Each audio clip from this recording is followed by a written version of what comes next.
we're here talking about the Vacationland Cup specifically. There's a lot Mhm. that I actually do want to talk about, but let's get to that first since I'm missing Maine and New England so much, as I just told you. The Vacationland Cup's coming up this weekend, and you will be in action.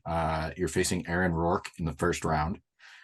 I actually first found your work through one of the events. I think it was 2 years ago. You were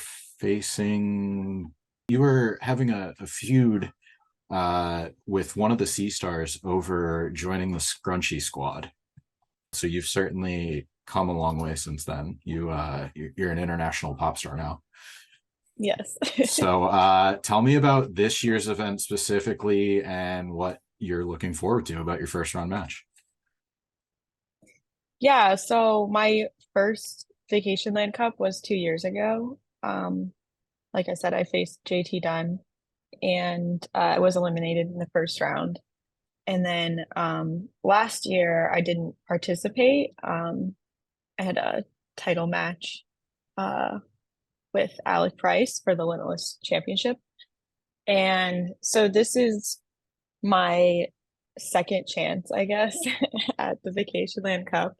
And yeah, I think that I've really grown in the past 2 years. I mean, 2 years ago, I'd only really been around for like a year. Mhm. Um, and I think that I've found my voice um, a lot over the past few years and a lot of confidence, especially in the ring. And I'm really excited to kind of like show the progress that I've made over the past 2 years in this Vacationland Cup. For anybody that hasn't followed your career, basic Becca was a thing. So Yeah. you've certainly come a long way from being basic to now, as I pointed out, being an international pop star. One of the other things I like that you did that I liked was it felt like you were channeling Norman Smiley a little bit with the hockey pads, and you were a tough fighter for a while. So am I right Yeah. in saying that was Norman Smiley, or is that something Oh, for else? sure. Okay. I mean, why reinvent the wheel if it works, then I'm just you saying, know. like, if you're in Boston, like that's a hockey town, so I didn't know if I was Oh off yeah, base or not. for sure. Yeah, I But mean, when I first started doing the basic Becca thing, I remember like my first few times just like having matches, like even in a class, my trainers being like, okay, like we get it, but you're not really basic. Like you do a lot of like cool stuff and you're like pretty good at wrestling, especially like, mm, for how new I was at the time. And I remember thinking like, yeah, but I feel basic. Like I don't feel like this yeah. is just how I feel. And so I think like doing that as, I don't know, my presentation is kind of my reflection of how I feel about myself. Um, I think like you can kind of see that over the past few years, like evolved and like I said, confidence through the roof. And, even the hockey pad stuff, sometimes you have to find your wild, crazy, tough side and just go for it. So We've seen you in WWE, AEW. You're becoming a regular fixture on MLW, which I'll get to shortly. But having this television exposure and really taking off on the indies. And you kind of talked about your evolution over the past couple of years. What is your ultimate goal as far as it comes to your in-ring career, like the next phase in getting there? wow, that's a great question. I think there's a lot of things that I want to do, and I'm not sure that I have like an ultimate goal besides to you know, at some point in my life look back and be really proud of everything that I've done and all of the work that I've put in. I put a lot of work into everything that I do, and it's really exciting to see like getting a platform for that work. Mhm. Limitless was one of the first places that booked me consistently. So I like always, you know, say that it feels like my home. And just like having places invest in you and see like your worth feels really good right now. But I just want to keep going with it and, you know, go worldwide. I've you know, wrestled in Europe and the UK. I would really love to wrestle in Japan. I have heard just amazing experiences about everybody who has gone from the US to Japan and wrestled there and trained there. That's something I would really like to do in the near future. Um, and the women's wrestling there is just, there's so much of it and there's so much talent there. And I just really like to see what I could do in Japan. Mhm. Uh, this is actually good timing because I just read an article. New Japan's president was talking about how you can't have the men, and I'm paraphrasing, so I don't want to butcher what he said, but you can't have the mentality of men's only wrestling anymore. Like you have to invest in women's wrestling, and it's about, you know, it's not about gender, it's about who's deserving of a spot on the card. And you know, his quote also had some business aspects to it about, you know, if you can invest in it and then you're going to see the rewards. And he said, you know, you're kind of seeing that from a US audience where, you know, all the strong shows and fans are getting invested in Stardom, and hopefully that takes off in Japan too. Anybody that watches this wants to read it. It's on our website, New Japan. It's a good positive message, but it's got to be good hearing somebody in a position like that saying like, we want this to be the future, we want to keep investing. And you know, if that's a goal for you, that maybe makes it a little easier to achieve, but maybe pushes you more to make sure it happens.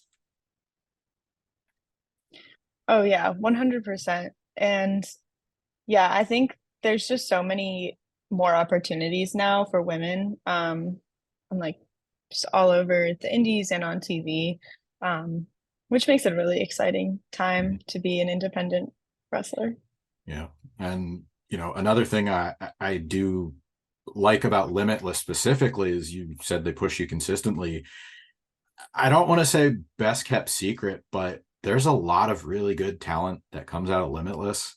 And I think it's from that consistency. Like you mentioned, Alec Price, Daniel Garcia, uh, yourself, the Sea Stars. I'll throw in Ace Romero, like I've gotten to know from his work there. Uh, what do you like? What do you think the next step is for Limitless to sort of get out there more? Because you're seeing the talent step up and go other places, but what do you think as far as getting Limitless to get a bigger platform, the next step would be? That's a really interesting question. I think That's if they do. one That's if I they want that. yeah. Yeah, I don't know. Yeah, I don't know what Limitless wants. I know one thing that is special about Limitless is they do have a very dedicated fan base of people who show up to their shows Mhm. regularly, who may not be going to any other indie shows because they live in Maine and there's not a ton of independent wrestling there. Um, so not to say that like, oh, they only go to Limitless, that's the only thing, but to say they have like dedicated fans who really care about Limitless and really are invested in all of the people there and watch it regularly and attend the shows regularly. And so they, you know, that makes the shows really fun. Um, like when I was injured, I still went to the Limitless shows and Mhm. just sat in the back. And my God, it was so much fun. And you know, I think I had been robbed of that experience because I started wrestling around the time of the pandemic. Mhm. So I didn't like I would work ring crews a bit when I was like training, but I never really got that experience. And I think, you know, experiencing that like as a Limitless fan, sitting in the back, like, wow, it was awesome. And I think that's really special. I think a thought that has occurred to me is I think there's this trend right now where independent promotions are doing like crossover events where they'll do like Limitless versus like Deadlock or whatever, like, you know, Mhm. these kind of shows. Or like Defy, I think is doing one with Progress this week. Like I think those are pretty cool, and a way for like an audience to expand and see a whole other audience, and you know, maybe have even more crossover in the future from there. So I think that's something that could be cool. Yeah. I mentioned when we first signed on here, I was in Maine last week. Props to the fan base because I've been other places in the country. This was my first time to Maine, and it was a little bit of a culture shock because I never realized how spread out that state is. So, Yeah. you know, like that's their wrestling. So if they're gonna go in, like they're gonna go in 100%. So, you know, that's really cool to see that, you know, that level of passion's there. Uh, one quick note, you're working with MLW, they're having a working relationship with the New Japan, so we'll see what happens. But it That's has been exciting. it has been fun to see you on Fusion and MLW TV. Uh, a few of your performances have been interrupted or maybe didn't go the way you wanted to, but coming up at Fury Road, you're gonna get a shot at Maki Itoh, which I think is a really interesting matchup, especially when you look at your character, her persona. She's referred to herself as the god of piss and shit before, so Does not surprise me. it's definitely not B3CCA. Yeah, uh, she's crazy. what She's wild. what are you looking forward to about that one? That's September 3rd. Yeah, I'm excited. Yeah, like I said, she's wild. I just wrestled her for the first time in singles last week. Um, and it was very fun. She has a very unique energy, and yeah, she's just like wacky. There wasn't as much of an issue in that match because she doesn't sing her entrance at GCW, because she I think it comes out to like Nick Gage's music. I don't know. I don't know what, but she wasn't singing. Yeah. There was a pizza cutter and she wasn't singing. But I have seen her other places where she sings her entrance, which I also do at MLW. So I'm not really sure what's going to happen with that. Possibly some conflict there if you know, if that's how it plays out, but it should be fun. We just covered a very broad spectrum because she she sings her entrance. I think I've even seen her scream it a few times, but then, you know, you're talking Nick Gage. I think they faced off with Deathmatch Royalty too. Yes. Ru they ruined a Ghostbusters setup. So Fury Road's gonna be fun. I have a couple more questions for you. Uh I usually do a watch list feature where I ask for match picks. Is there a match that best represents this version of Becca, the B3CCA version that, you know, you really think shows your progression as a wrestler since you've really gotten this character down? That's a great question. I I've been having some really really really fun matches lately, so it's hard to pick one. Um, I really enjoyed my match. Oh shoot. Wait, no, I can't talk about that. Okay, never mind. Sorry, I just realized it's not aired yet. Okay. Um, okay. Scratch that.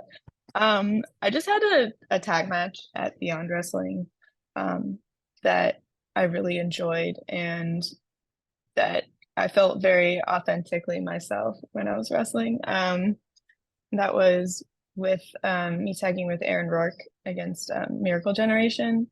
I really enjoyed that one for a tag. For singles, I would I think I would say my match with I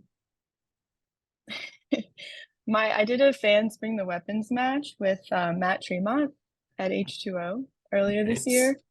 It is probably one of my favorite matches of all time. And I think if you want to get a genuine glimpse into who I am, that would be a fun one to check out.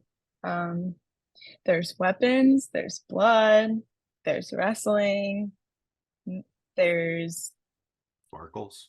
a lot of fun. So check that one out. Sparkles. Yeah, there it is. There's some glitter. Blood in and there, I glitter. think. Lots of thumbtacks. All right, my last question. I usually don't like Mount Rushmore questions, but this one I think is fitting. Who are your Mount Rushmore fashion icons that Becca B3CCA would put up there? Oh my God. They can be from wrestling or pop culture. Who are I think wrestling wise, I'm gonna start with Jeff Jarrett. Just incredible fits. Just wow. Underrated wrestling fits in my opinion. So definitely gonna put him up there. I think that also wrestling wise, I would say probably Julia from Stardom. Her gear, her just everything, she always looks so cool. So definitely inspired by her. And then I'll do some non-wrestling as well. I have to say Brittany, I mean, oh my gosh, you're just so iconic, and a lot of my gear is inspired by different outfits that she has. And also say Cher for nice. similar reasons. Okay. I like that mix. I think I think like you said, Brittany maybe is a little obvious, but I like Yeah. I like that this is a good Mount Rushmore. See, I'm glad I did it. Anything else you want to plug before we get out of here? Covered a lot, but any upcoming appearances? Where can people follow you? Yeah, you can follow me on Twitter or Instagram, B3CCA for EVER. I also have a website, B3CCA forever.com. And I also have music streaming on Spotify and Apple Music, YouTube Music. And that's under the same name, Becca Forever. Yeah. All right, awesome. Best of luck with the Vacationland Cup and Fury Road. Thanks for your time today. I appreciate it. Thank you.